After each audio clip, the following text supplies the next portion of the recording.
You know, when we talk about this, as we keep discussing the COVID pandemic, it's crazy because a few months ago, it seemed like we were almost there, right? At the end, we saw it. We saw the light at the end of the tunnel. But now with the Delta variant spreading, cases are up again.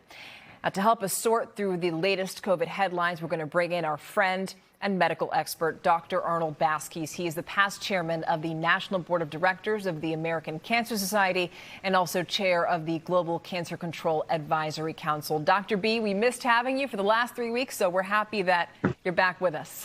Great to see you, Stephania.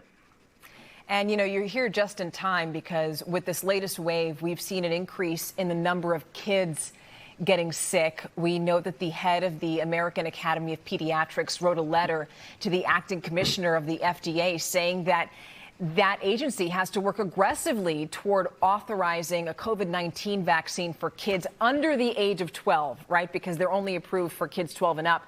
Now, an FDA official previously said that the first COVID-19 vaccine for kids under the age of 12 wouldn't be authorized until midwinter. That's a long time from now. What's the holdup here? Well, to begin with, let's just look at the numbers. About 15% of the population of the United States, or about 48 million of us, are kids under the age of 12. So it's a significant number of people that we have to think about in terms of getting vaccinated. The original Pfizer trial in children was to have 4,800 children in it. But then the FDA decided that that wasn't enough, so they had to increase that number.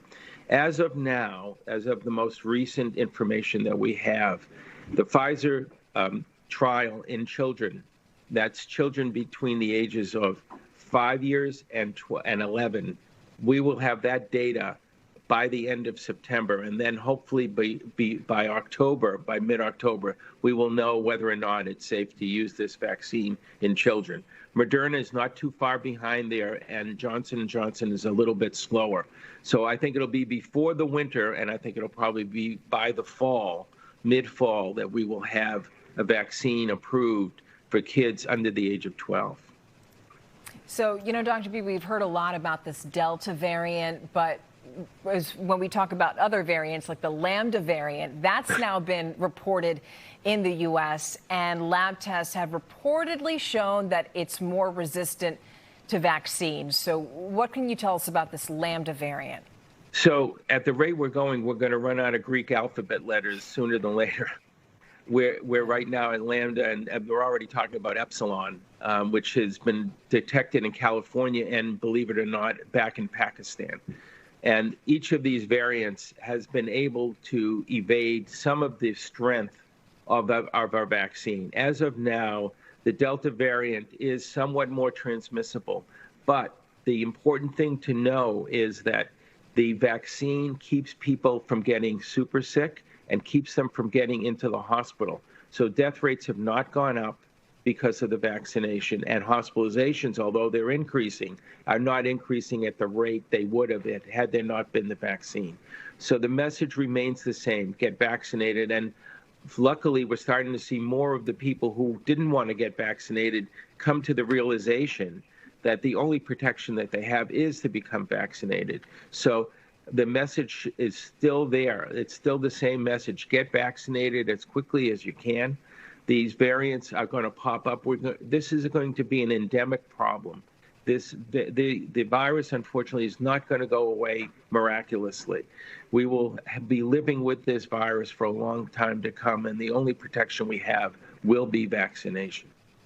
Yeah, I think some people are slowly coming around to that idea, you know, and you're hearing all these stories. Right before you came on, we talked about that radio host who was very much against getting vaccinated, and then he got COVID and unfortunately passed away. And unfortunately, this has been politicized, but no one wants to see that.